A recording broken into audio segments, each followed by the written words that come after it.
Hey, countdown to the Geekcast. It's Retro Ray here again. We are here today with another awesome comic writer who has worked on a number of books. He's worked for DC. He's worked for IDW.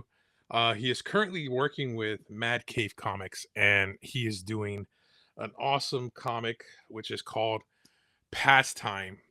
It is taking place in the 1920s baseball. Um, if you're an X-File fan, if you haven't read season 10 in comic form, you got to pick it up. It's a great read from beginning to the end of it. Um, but the writer we got is Joe Harris. But before we bring him in, let's give thanks to our friends at Dragon's Lair Alamo Ranch. Of course, this weekend, Final Fantasy Magic dropped. It has been a busy weekend there. If you play Magic, Pokemon, One Piece, Flesh and Blood, D&D, 40K, that's a place you want to go. Also, our friends at Casa, don't forget about that. Coming November 15th, you would be able to go. It's going to be focused on independent writers, artists, and actual, legends in the comic industry as well, where you can meet them and hang out, get autographs, get your book signed. You don't want to miss that as well. But before we get everything squared away, let's get Joe's ticker up and get him in the room. How's it going, sir? Good, Raymond. How are you? Pretty good, man. It is good to see you again. We have met before in person. How did you like San Antonio when you were here? I like San Antonio. San Antonio falls on the good side of Texas as I think about it. Nice. How many times? Probably so. How many times have you been here? To San Antonio? Yeah. 2 or 3 times. Usually just passing through. Oh, but okay. Actually, yeah, but before I was actually at the store. Oh, okay. Yeah. Nice. So what did you try any of our cuisines in San Antonio when you were here? I got taken to, is it Papacito? Oh, okay. Papacito down there? Yeah, I think that's where we went. Nice. Any barbecue? You try any barbecue? I did not. I've had barbecue at the Salt Lick outside Austin. That's the only Texas barbecue I've had. Oh, okay. Well, we're going to have to get you back to San Antonio, get you to get some barbecue. All right. We have expanded since the last time you had been here, boss. I mean, we are growing fast. I am a New York fan. I have not been to New York. I know you're a big Yankees fan. And I love seeing it when you post about the Yankees, because it's like living in Texas is not a great place to wear this hat. No, I would imagine not. They do not. I get crap every time people see me wearing my hat, but you know what? You're like an Astros country, aren't you? Yeah, Astros in Texas, the Texas Rangers. Sure, they were good too recently. So, well, you guys are having a good year this year with New York. They had that chance. Sure. It's been pretty drama free up here in New York. It's been nice. Let the Mets have all the drama. But getting back to why we got you here, for people who don't know, Joe has written a number of books, and one of the big ones that I love that he's written was X-Files, because I'm a huge X-Files fan. But then also he's written for DC, and he wrote for Dark Knight. He wrote for one couple of one-shots, Firestorm. But one of the things I want to know is, growing up as a kid, where did you realize, okay, you know what? I want to get into writing and, start either comic books, or where was it that moment in your life changed? I was a teenager, and I had this idea that I wanted to make movies. And that was something that that's something I still pursue. It's something I've gotten to do. But when I was around 15, I had a friend who took me to the comic shop with him on New Comic Book Day, which I think was Tuesday back when I'm remembering, not Wednesday. And I think. But anyway, and I was just opened up to this world of serialized storytelling. And I had read comics before. I had been exposed to comic properties. I grew up with the cartoons. I Spider-Man on the Electric Company, all of that was part of my childhood. Oh, that was awesome. But I grew up, when I was a child, we were a very sports oriented household. So baseball card collecting was a big pursuit of mine. And later my dad would have all this sports memorabilia in the house. It was almost like a little miniature Hall of Fame. And so that was the culture I kind of grew up in. And I was kind of primed to get into comics when comics were on a really good upswing. At least it felt that way. Marvel, I mean, comics were still like 75 cents the era I'm talking about. And there were just so many great titles that had been, Todd was on Amazing Spider-Man, and Justice League International was launching, I think, when I started. Watchmen was only a year old or so. And I got really exposed, and I knew that this is what I wanted to do. So I went to film school, where I pursued filmmaking, both screenwriting and directing. And I had a screening here in New York City for my student film at my thesis after it was finished. And I had one of my friends was Adam Polina, who had just taken over drawing X-Force after the Age of Apocalypse ended. Like, he was the new artist on X-Force, and he bought some Marvel editors down to the screening just to see, and we hit it off. And they said, you should come work for us. And I ended up writing a bunch of X books. I wrote the series called Slingers for Marvel, which is a Spider-Man spinoff. Wow. And then simultaneously, I was pursuing a screenwriting career, which I was very fortunate to realize as well. And for better or worse, this is what I've been doing for the last 25 plus years. Wow. I mean, dude, talking about things falling into play, having a friend who's already working for Marvel, and then, dang, dude. I mean, okay, I can tell with the posters you got in the background, you have a love for horror. You have a love for, of course, X-Files. Where did that start? Like, when did they gravitate and get the claws into you? And that's when you almost from the beginning, I think. I don't know if I watched the premiere, but I definitely saw the premiere in reruns. So it couldn't have been, so it had to be the first year.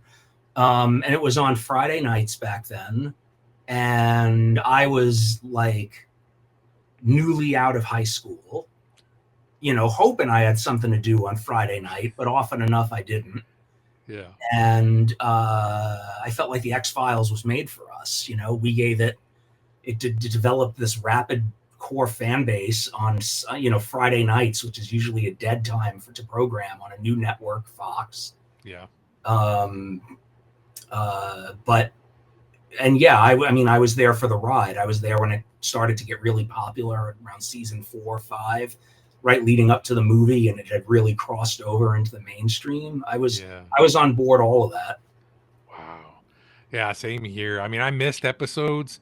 But of course, if you didn't have a VCR at that time, you missed it until either you're lucky enough to catch the rerun, and which was kind of hard to really catch it if it was out of spot or whatever. But with streaming, when streaming came and they had it, I have no idea.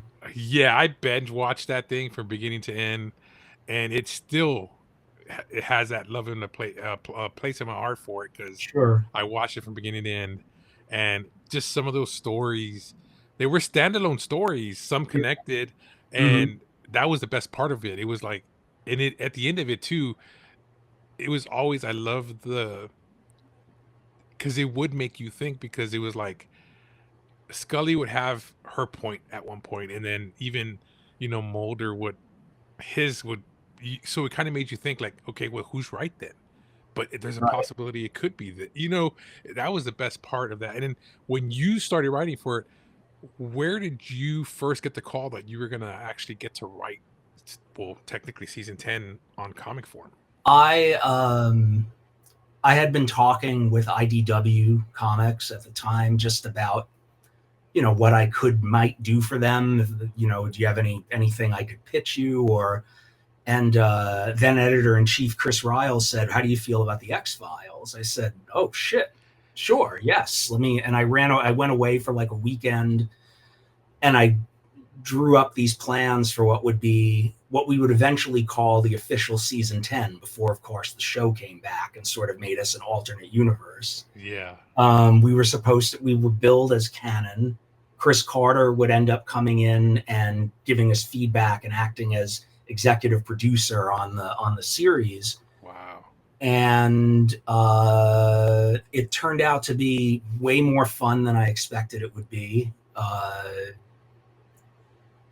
I thought people were going to be pissed at me. People are very passionate about the fan base, but the X-Files fans I've never encountered toxicity among X-Files fans. Because you literally, you even bought characters back from the actual show, and you kind of kept that same premise. The way that, I don't say bickering, but the way Mulder and Scully would go back and forth with each other, you kept it there, and the little Easter eggs that you would put in there as well. And then the artists too, the variant covers, that was a fun part, seeing the different covers that came out. But I just loved it, and I was just like, man, I could see this as technically TV format.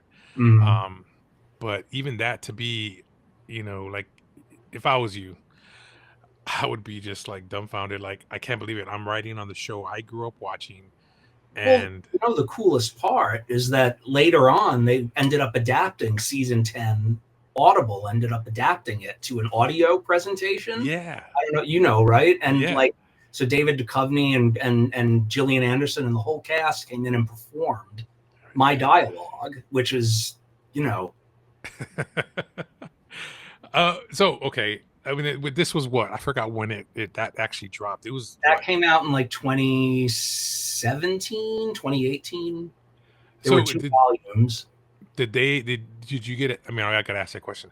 Have you ever met either, Yes. You have? I've met most of the cast at this point. Yeah. And Chris Carter and all the writers. And wow. Yeah. How was it getting to meet him in person? I gotta ask. I met Jillian when we did a panel right after the series was announced at San Diego Comic-Con. So, wow. And I just a funny memory I have of meeting her is that I was wearing like a satchel strung across my body, like a crossbody bag behind me, and she looked me up and down, and she said, "I like your man bag." That was my Gillian Anderson moment. Wow. And David, when the Audible release happened, there was a panel at San Diego, and David actually said some really gracious things about the work that I did, which I appreciated. Dude, you must have been geeking out. Totally. Okay, so that's been awesome. Okay, so now let's talk about what we were here for. Okay. Pastime. Right. I like how the first page opens up. We're in Chicago, and the big, old school, billboard of Chicago, Chicago Cubs. It just, the artwork that Russell's doing, it fits in so well. Yeah, he's great. And it keeps the darkness, the way the color and tone he's using. Right. It hooked me. I've always been into baseball. Basketball too. Those are my 2 favorite. I just love all sports in general. Same thing like you. I grew up in a sports household. I don't think you can grow up in San Antonio and not be a Spurs fan, right? Oh, dude, that's another thing in myself. If I were to tell you my story, you would probably freak out. So I was lucky and fortunate that I helped get Tim Duncan, one of our legendary Spurs, on the cover of The Punisher. That's another long story in itself. But if you would have said, just like you grew up, this is what you wanted to do. I grew up, my dad used to tell me, you need to grow up. You're wasting your time reading comics and watching cartoons and TV. And when that happened, I told my dad, I'm like, hey, Dad, so did I really waste my time? All he did was smile. Didn't say anything. But yeah, no, my story, it's another thing in itself. But the way you putting this story together, just like I said, artwork and everything, it it leaves a lot of questions. I mean, I get that Field of Dreams vibe. Hmm. Baseball back in the day, they would travel from town to town. It wasn't what it is now. So you literally I mean, you did your research and followed it to a T, how the baseball thing went, the whole journalist thing on the opening scene when the journalist comes to the bar. And Hmm. even down to the spoilers, guys, if you haven't read it yet, we're on issue 2, so you should know issue 1. Um, the whole looking at the mirror in the Hmm. booth, I mean, that was just like, okay, I was like, I see where we're going here. I like it. Where did you come up with this story? How did you say, okay, you know what, this is what I want to do? Well, I remember being a kid, a New York kid, but I just distinctly remember the Mets playing the first night game at Wrigley Field, Wow. which they did. And unfortunately, there was not unfortunately, it doesn't really matter anymore, but there was a rain out, and so the game didn't count. So they got to redo the next night.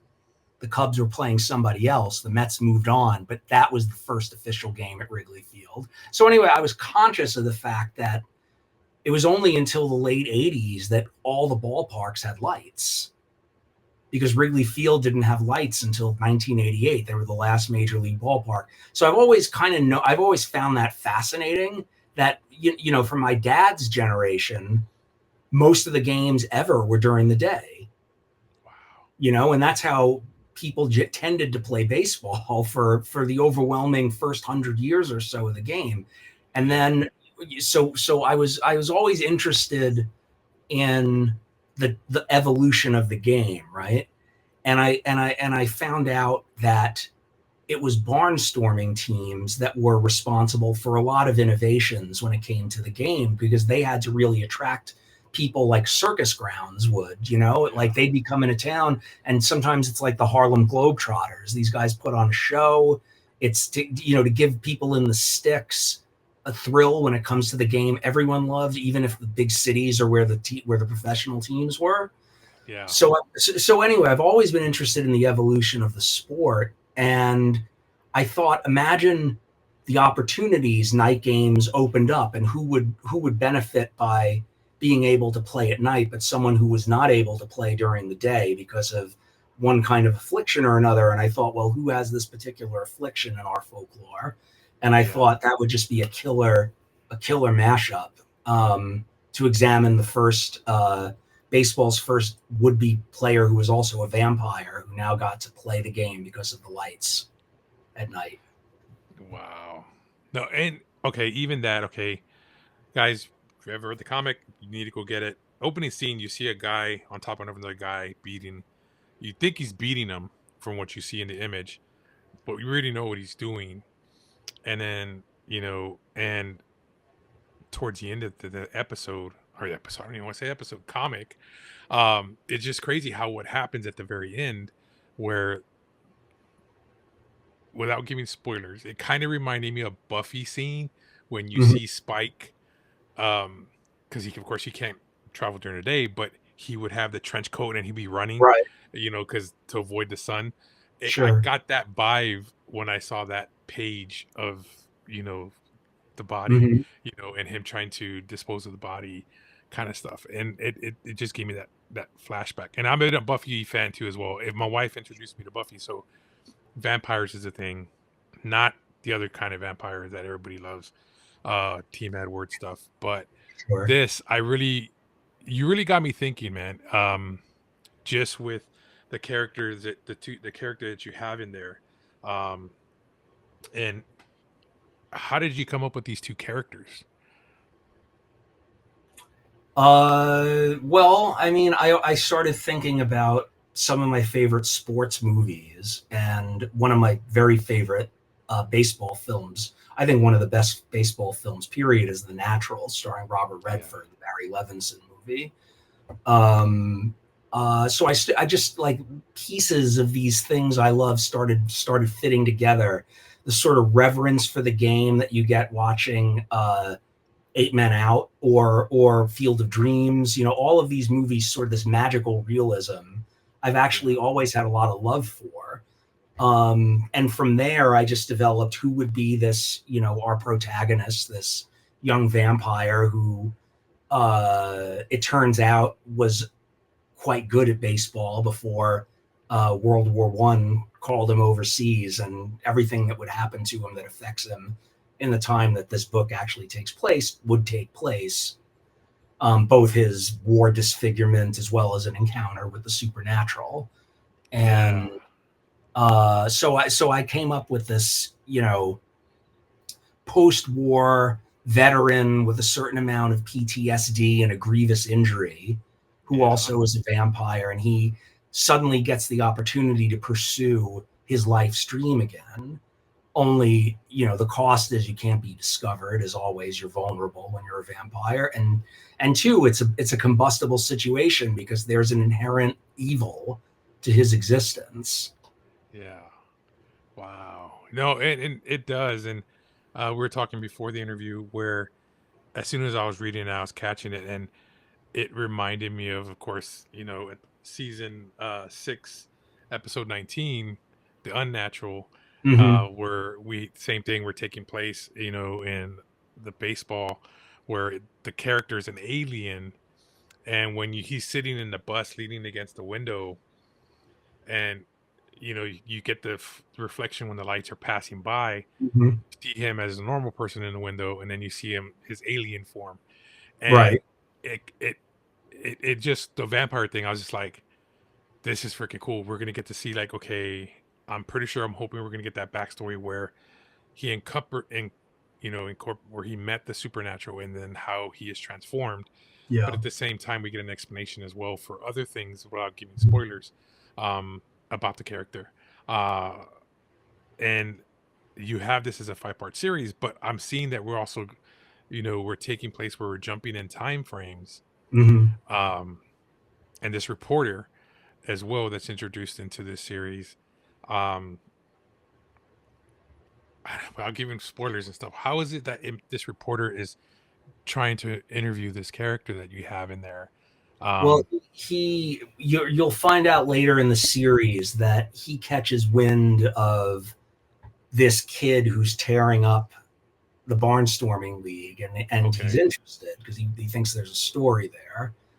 And he ends up biting off a little bit more than he could chew when he discovers what this kid is all about and the risk he's put himself in. Oh wow. Okay. Man, that is some crazy stuff. I mean, even in the, without spoilers, guys, one of the characters is blind as well. How is that in? How did you come up with that point with the character as well? Like, to have him blind. I don't know. I like the idea of having this old timer on the team, and in this case, there's a character named Ronnie who has a past with the game. He's been playing since he was a boy. Now he's an older guy, and I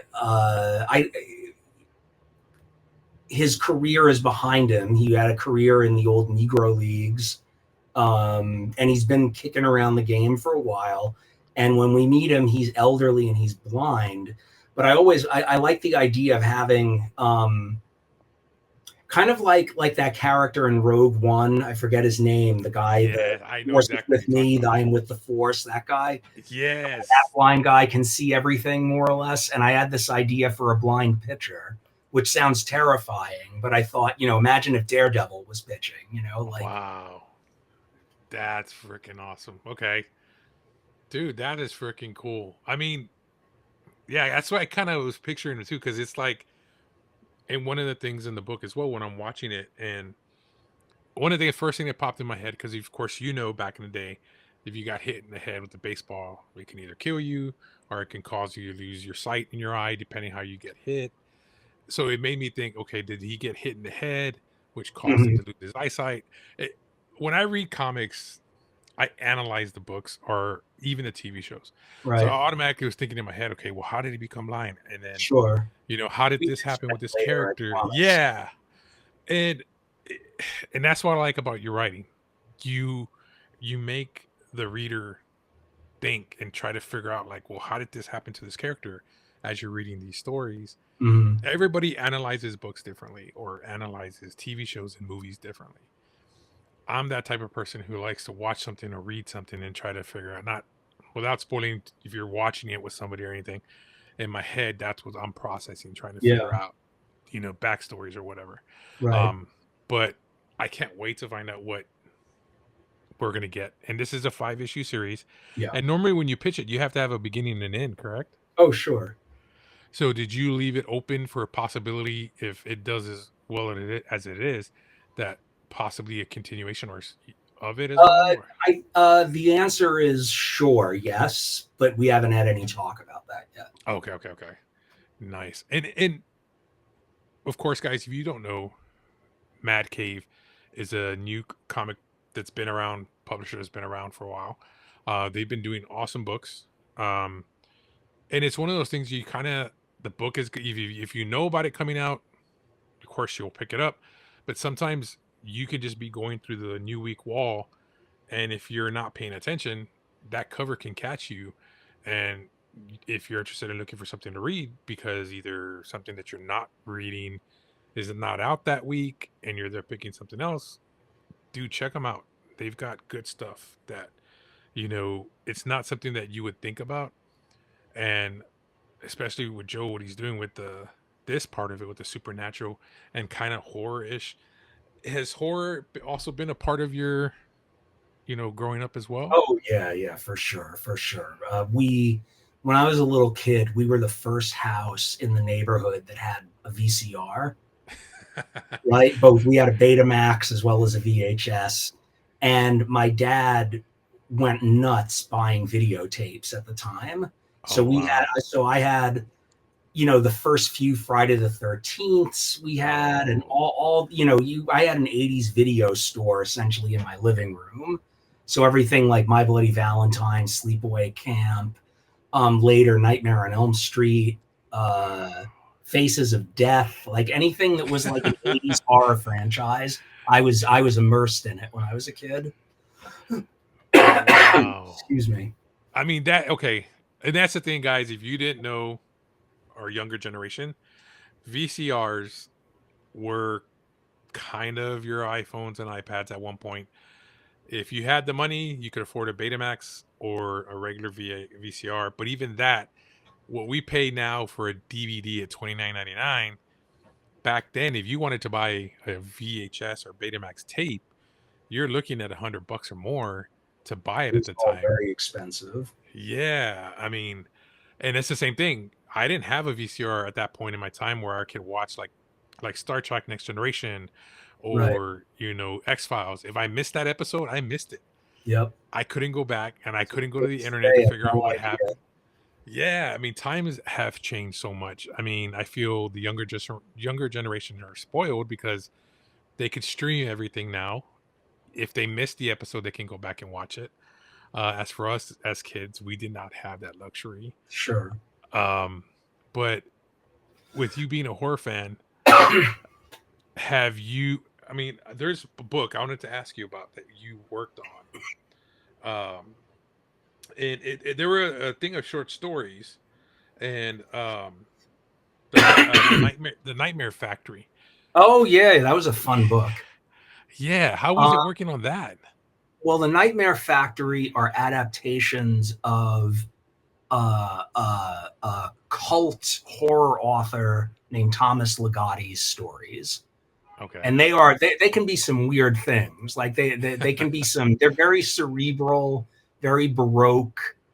Um, so anyway, so he's this huge underground writer with a big cult following, and Fox Atomic, the publisher at the time, had gotten the rights to do this, and they ended up hiring. There were 2 volumes of this book.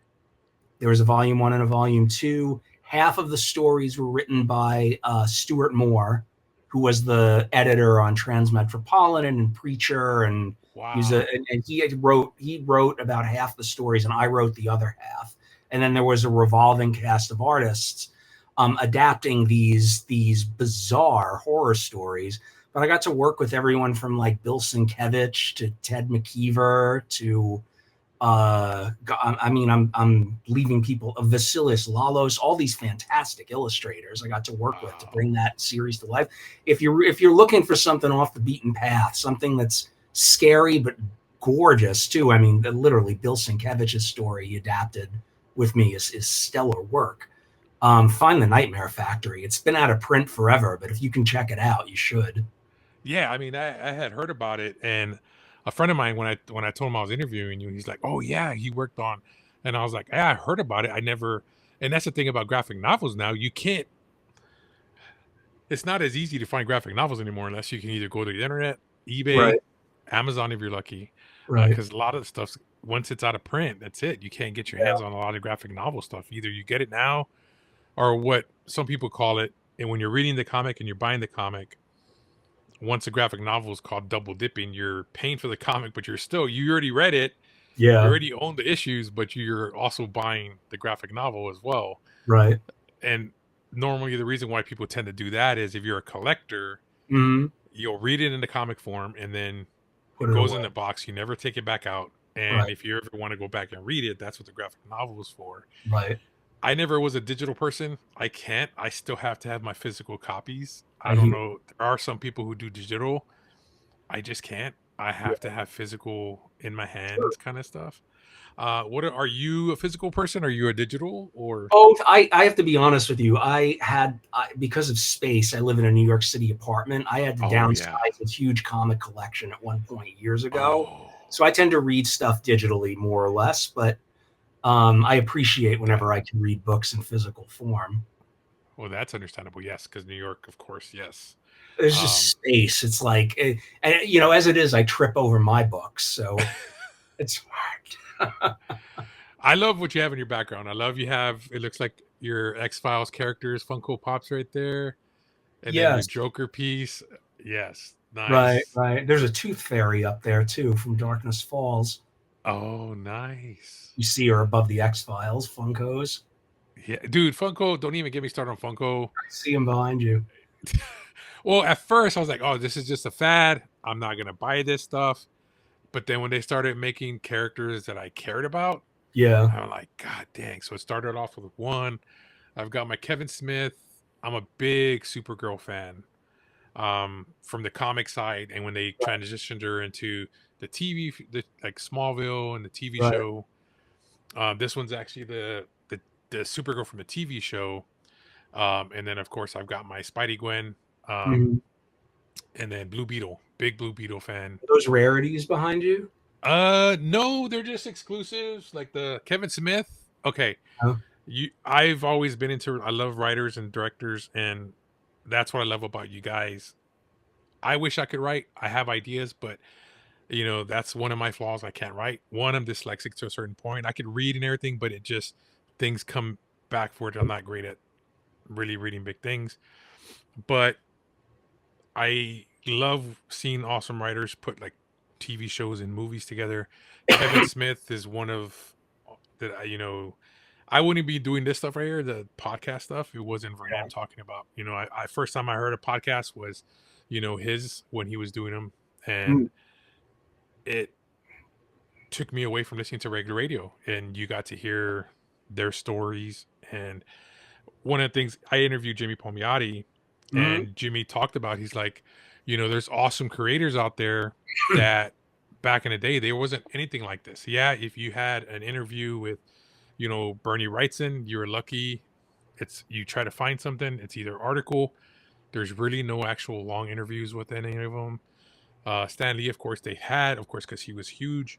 But Mm. all the other people that were in the industries, you don't see very many long interviews with them. Yeah, And he says, I like what you're doing. You're getting for fans to know who the writers are, yeah, where they're from, for that they're sure. just like us. So yeah. Cool. And that's the thing about you. I mean, you're like us, Yeah. man. Jimmy's an old friend. Oh, nice. Okay. Yeah, Jimmy, he's freaking awesome, man. I got to meet him, Amanda, Chad Harden, um, and getting to meet these people. And that's the thing. Like when I interviewed Erica Schultz, she carries a book with her. What is your um, method on writing? Is it something that you have a book with you? You're constantly writing stuff down. What Um, is I do most of my writing. I do in my home office and in my living room, splayed out on the sofa with stacks of paper surrounding me. Um, I'm not so organized that I have a book. It's more like uh, I've got a bunch of pads, and I use my iPad for a lot of stuff as well. I work both by hand as well as on my tablet, and but I throw the notes away when I'm done. It's not like the notebook isn't special to me. wow. Dang, that's crazy. Okay. So do you catch yourself like too? Like one of the things that Erica said is that she could be driving and if an idea pops in her head, she'll pull over and she would write it down Yeah, for sure. later. I'm more of a pedestrian, but sure. I usually have something, even if it's just my phone taking a memo. That happens. I have to check Oh, out of things all the time because I had an idea. wow. Okay. So is a lot of people already talk about writer's block and stuff like that. Is it hard to do? I mean, do you get writer's block, often, or is it just I struggle with being a perfectionist, and I always used to think that meant someone who's actually perfect. So I would never call myself that. But a perfectionist is someone who wants things to be perfect, and I struggle with when they are not. So that's, I think, oh, how my writer's block manifests. I mean, fortunately or unfortunately, I always have a bunch of things to do at once. So if I'm stuck on one thing, I try to move to another. okay. So are you like pretty much like writing two stories at one time sometimes? Yeah, sure. I'm working on a few things right now at once. Oh, It's for just the way real? it goes. Both current workload for projects that are going to eventually see the light of day, as well as coming up with what's next, and all that. So on a normal day for you, I mean, like Carlo Barberi talked about when he wakes up, he has his coffee, him and his wife watch a talk show, and then he goes to the gym, works out, or he does his artwork, submits it in for them to look it over, goes and works out, waits to hear back if it's good, if it's not, if he needs to change anything, and then vice Yeah. versa. What is a normal day for a writer like you, Joe, when you wake up? Like, you're like, okay, 9 to 5, this is what I'm doing. What is your normal? I mean, typically I wake up and have coffee, and I feed my cats, and then I would prefer to go work out in the morning so that I don't have to turn my brain off if I go work out in the afternoon. Like, I'd rather not be distracted at the gym. So I do that, and then I write, or I take notes, or I stare into space. It all counts as writing in some measure, and I do that for most of the day, um, unless I go to happy hour, in which I can do this at the bar. But Oh, uh, wow. for the most part, it's me in my living room, kind of splayed out on the couch, with different Wow. piles of work all around me, and curious cats wondering what I'm doing. Trying to interrupt your work while you're trying to write and stuff under Sometimes. there. Oh man, that is so freaking cool. I mean, and that's the thing, l- getting to know, with writers and artists too, it's so freaking cool because, as us, without you guys giving us IPs and great stories to read, Sure. we wouldn't have, this entertainment. And we need that currently in this time that in the world that we're in right now. Yeah. Comics and TV shows take you away from reality for that time frame and make you Sure. forget what's going on. Um, and I mean, it goes back down to you know the depression, World War II, where people turn to entertainment to forget Mhm. about what's going on around them, Mhm. and I feel that's what we all need currently. So books like this that you write, and that I hope, is there any TV shows or anything in the projects that we know that eventually, or No, not at the present. Nothing. okay, Nothing worth talking about at this time. nice, okay, cool. So as for an up and comer, I ask this from every creator I interview. If for a younger person right now that is looking to get into writing, Hmm. what would you tell them to do if that's something that they find themselves wanting to do to become a writer? I would say read a lot, and don't just read comics. Watch movies. Start with your favorite movies, and then go back, follow a director's filmography back to the source a little bit, and learn how dialogue works. Learn how actors actually talk to one another. And ultimately, the biggest hurdle for me, and I think for most writers, it's a tremendous developmental leap when you start finishing things. A lot of people start things. I mean, hell, I probably have a drawer filled with unfinished things. Everyone does. But it's a big deal when you start finishing them, because that's how you have something you can look back at and rewrite. You can improve, but it really doesn't make sense until you finish. Then you can become a writer, because the editing is a big part of the job. So then it's good to, once they finish their story, find someone to overlook what they have written. And I mean, if you can, I don't necessarily do that. I don't always have someone that can do that. So, okay. but if that helps, sure, get feedback and let people tell you what it is they think of your work. But I would just finish. When you've got an idea, you need more than an idea. You need a story.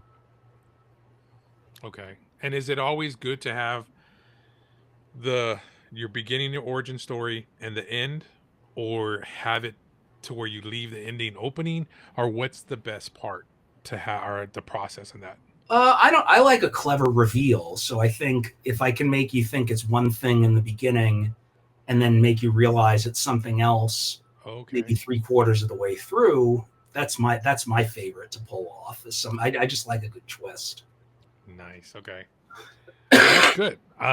Again, I want to thank you, Joe, for taking the time to come on and talk about, pastime. And guys, issue 2 just dropped this past week. Keep your lookouts for issue 3 that'll be dropping. It leaves you with a good ending on issue 2. So it's going to leave you with some questions, and it's going to want you to, can't wait to read issue 3. Um, and then pick up other stuff that he's worked on. X-Files, graphic novel. You can find it, pick it up. Great reads. Artworks are great. Um, and again, Countdown to the Geeks. Thanks for joining us, and thanks for Joe for coming on. Where can people find you?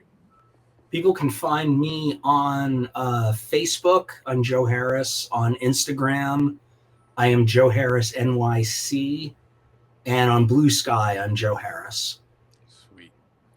Alrighty, guys. Well, thanks again. We will see you again.